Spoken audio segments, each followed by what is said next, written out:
Welcome back to the channel. After OU won a nail-biting thriller against Auburn, where do they now appear in the polls and where should they be ranked? We'll talk about where they are across all major polls as well as the complete team score, and break down where the offense and defense stands nationally, as well as within the conference. Lastly, we'll cover how one unit may be the best in the country while another could keep OU from being an elite team. But before we begin, if you like fact-filled Sooner content, please like and subscribe to this channel. One update before looking at the polls, I have updated the complete team score model to now consider some advanced ESPN metrics like game control, strength of record, as well as average game win probability.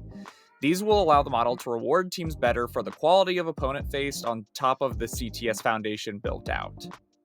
Now, let's see where OU stands. Looking at the polls this week, the AP poll is actually an anomaly with OU at 7, while every other poll, including the complete team score, has them at number 10. The FPI does not have them currently in the top 10, and a reminder, this is a poll that is actually projecting in the future what OU will do. And so with OU's current strength of schedule, that is why they're not currently in the top 10 in the FPI. As we can see from the AP poll placing them in the top 7, it's clear that the emotional win from yesterday definitely swayed the vote of the human voters, with the defense putting up a record-setting 10-sack win. Looking at the advanced ESPN metrics, it also aligns with where they are ranked in the AP, with OU being a top 10 team in strength of record and game control, and a top 15 team in average game winning probability. It is still a concern that Texas is considered a top 10 team given they don't have any ranked wins yet, and are 49th in strength of record, 26th in game control, and 34th in average game winning probability. They came in 33rd in the ESPN advanced metrics model that I built out, as well as 72nd in the complete team score. We'll see if Arch and that offense can turn things around before they meet head-to-head in Dallas.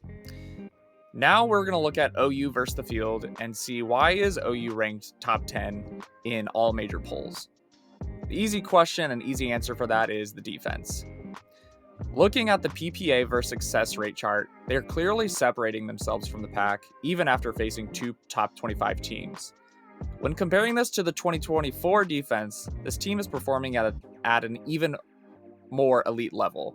As you can see here, the 2024 defense was a little bit more towards the middle of the pack, while the 2025 defense has separated themselves thus far.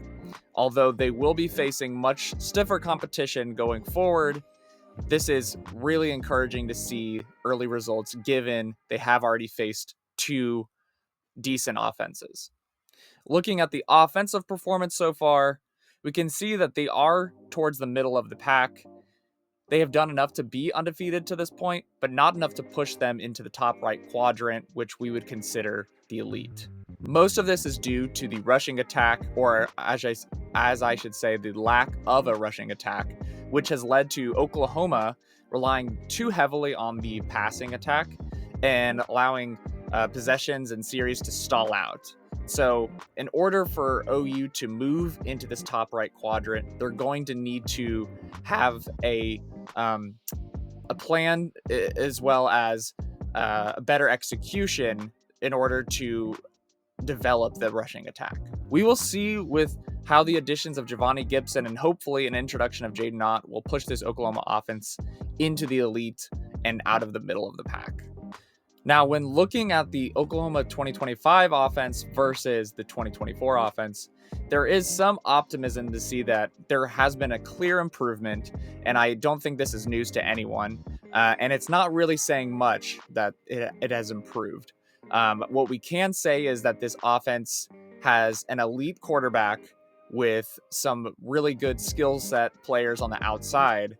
However, inconsistent play from the offensive line, especially on the rushing attack, as well as inconsistent rushing abilities from the running backs, has led to Oklahoma being held back more in the middle of the pack than they would hope for.